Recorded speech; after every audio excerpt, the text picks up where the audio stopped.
Hi, and welcome back to the 40-day challenge and embracing the race. I believe it's day 24. We have a gross rainy day, but we haven't had rain in a while, and this is actually accompanied by what right now is soft thunder and lightning. So if you hear that in the background, that's what's happening. I really, not gonna lie, I enjoy a good thunderstorm when it's like the soft thunder, not like the really, really loud bangs, because that'll wake me up in the middle of the night, but that soft, it's like white noise. I love sleeping to that sound of rain and a little bit of thunder. Like I said, we haven't had rain in a while, so this will be nice, help keep the pollen down for sure. Today is called Watch Out for Black Ice, which it's spring now, so hopefully we won't have to deal with this anymore. I know it's still snowing in some places, so you'll get a feel for what this is all about. She starts off with Proverbs chapter 16, verse 18. Pride goes before destruction, a haughty spirit before a fall. A common saying that we've all heard, pride comes before the fall. She starts off talking about how, in her past she's met up with the group to go running, and it had snowed a few days before, but the plows had come through and cleared off roads, and people had cleared off their sidewalks, and everything looked good. But what you can't see, and the reason why it's called the name that it is that black ice. Not that the ice is black, but that, because of the color of the road, you can't see it. I personally will not run if there's even a chance of ice. I will hit that treadmill. And I won't run in the rain either, so today's gonna be a treadmill day. Back to this. She was with a group, and there was a runner who was ahead of her, and was going on at a pretty good clip. I didn't see that black ice, and then just took a tumble, and she was fine, but she was a little shaken and definitely slowed her pace down a little bit after that little bit of tumble. So she relates, the idea of black ice and how it's, hard to see, or if you can even see it at all, with sin. And not just the obvious sin and the outward sin, but the sin that can be deep within us, or sin that we think is secret. She says, it's like those secret sins we try to keep hidden. To the naked eye, they can't be detected. On the outside, we may look polished, presentable, and perfect, but deep inside, there's a losing battle with an ugly thing called pride. And she goes on to talk about how a lot of times we try to, on our own, catch ourselves. Just like the runner tried to catch herself as she was falling. But most often we come to an abrupt halt and crash humbly to the ground. And I had underlined where she said human might, because I feel like that's key with a lot of things when it comes to stuff like this, is on our own we can't just, overall we can't redeem ourselves. That's the reason why Jesus came, was to redeem us. He was the perfect sacrifice for us. We blow ourselves up with such powerful pride that we don't even see the ground beneath us. We don't see the danger of what's ahead. Pride is such a deadly sin because it takes our eyes off Jesus and puts the focus on self. Instead of going at the pace designed for us, we talked about that a few days ago. Instead of going at the pace designed for us, we do things our own way, and suddenly we lose traction, falling to the ground. All right, questions. Do you ever find yourself pointing out obvious sins of others?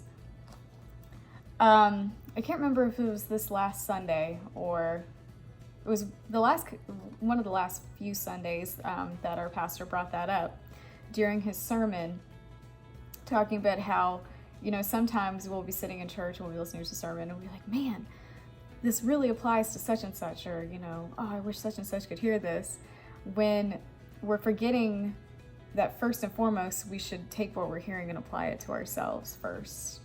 I think it's really easy to do that. And I've caught myself in church thinking that, and I try, whenever that thought comes to my head, I try to quickly walk back on it and be like, wait a minute, let me not be thinking about somebody else. Let me focus here first. Why are we so quick to do so? Because we don't ever think we can do anything wrong. It's always everyone else. But no, it's never the case. There is always some aspect of ourselves that we can fix. Are there areas of your own life where God is pointing out pride? Areas of my life where He's pointing out pride.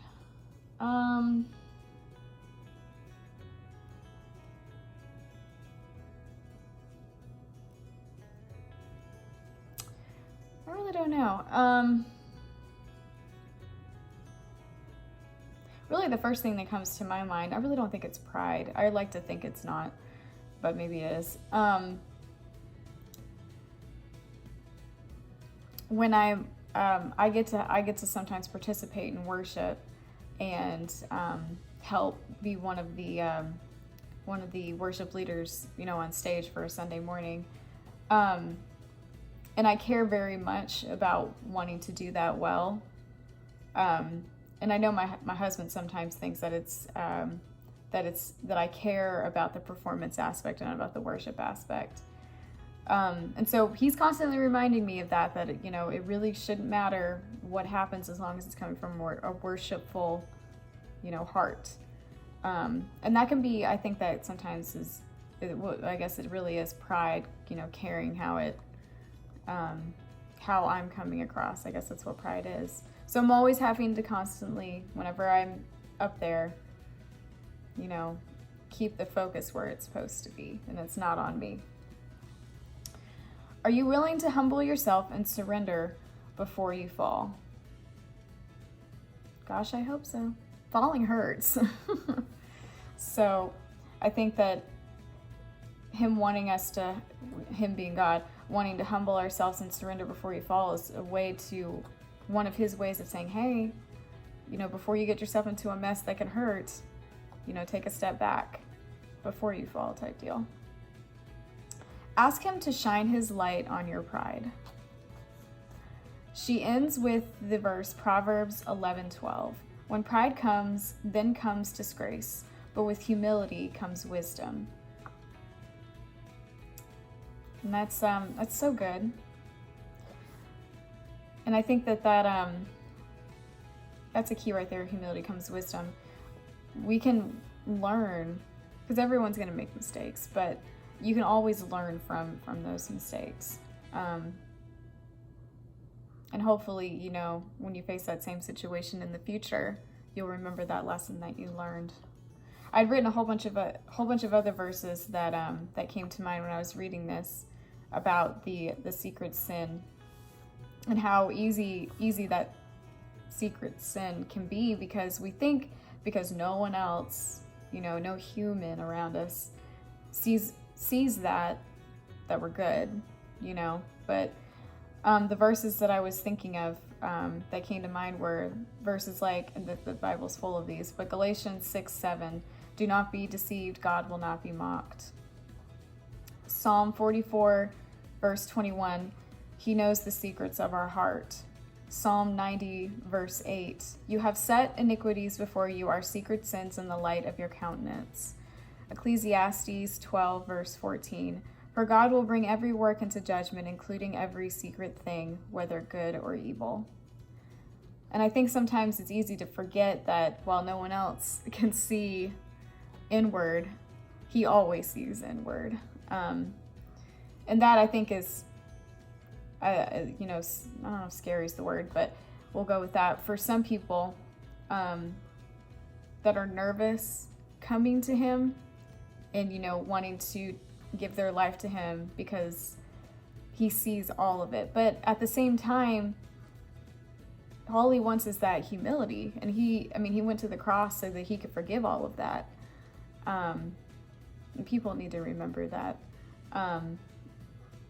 That He's a God of love and a God of forgiveness, but we have to humble ourselves and bring all of that to Him and say, I'm sorry. I want you to give me that 180.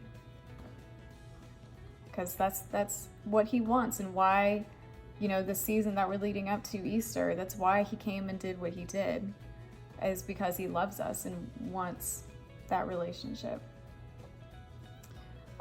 So I wanted to share those verses, that while he sees our secrets, and he wants to forgive us and have that relationship. So I hope everyone's doing well. And if you saw the thumbnail, you saw this. I wanted to, I'm gonna share that I'm taking a step out in faith. Most of us saw the news probably about Boston Marathon. It's gonna hold their race with what I'm assuming is a limited field in October. So, and I'm pretty sure this is the first major race that is planning on actually happening with a large field. And I really wanted to do something special for what I'm hoping will be training for Princess Challenge. So I ordered just a basic undated planner. I didn't get an actual happy planner, but I saw these at Walmart, and these princess stickers, and my planner that I got off Amazon should be here in a couple of days. So what I'm calling this is a step in faith that Princess Challenge will happen, and I'm going to have a very special training log, journal, or whatever that I'm going to use leading up to that. So step in faith that Princess 22 will happen. Because I'm trying to walk what I say. That I believe that we're turning a corner when it comes to the world that we're living in right now, as far as coronavirus. So, and plus these are just so fun.